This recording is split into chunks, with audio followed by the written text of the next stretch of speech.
મહિપતસિંહના ખાલી નામથી એમના વિસ્તારની અંદર ભ્રષ્ટાચારો બંધ થઈ ગયા છે. તો તમારી પાસે તો એ નેતા પસંદ કરવાનો મોકો છે. ધુમાડા કાઢી નાખીશું, એક વખત પસંદ કરજો. છાતી ઠોકીને બોલું છું, તમારા વિસ્તારની અંદર જેટલા પણ સરકારી અધિકારીઓ છે, તમારી પાસે પૈસા ખાય છે, તમારી પાસે કામકાજ કરવા માટે પૈસાની માંગણી કરે છે, બધાની દુકાનો બંધ થઈ જશે. છાતી ઠોકીને બોલું છું, બહુ અઘરું છે. ખંભાતની અંદર મહિપતસિંહને જીતવું બહુ અઘરું છે, કારણ કે એને હરાવવા માટે બધા જ 2 નંબર વાળા, બધા જ લુખા તત્વો, બધા જ ખોટા ધંધો કરવા વાળા, બધા જ ભ્રષ્ટાચાર કરવા વાળા, બધા જ ચોરી કરવા વાળા, બધા જ સરકારી જે વસ્તુઓ છે હડપ કરવા વાળા, એ તમામને ચિંતા છે કે મહિપતસિંહ નેતા ના બનવો જોઈએ.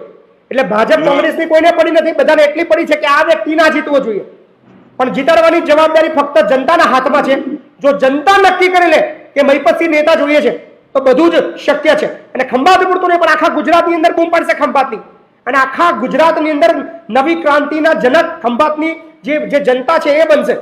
એટલે 2 હાથ જોડીને અપીલ કરું છું, એક વખત મોકો આપો, બાકી પછી બધું બતાવશું બધાને આપણે કામ કેવી રીતે કરાય છે. ખૂબ ખૂબ આભાર ભાઈ તમારો. Thank you sir. હાજી નમસ્કાર. જય માતાજી બાપુ. જય માતાજી. રેડી સર, કામ તમે શું ખૂબ જ સારું કરો છો. જી જી, થેન્ક યુ સો મચ, ખૂબ ખૂબ આભાર તમારો. અને તમે વિજય થવો એવી મારી પ્રાર્થના.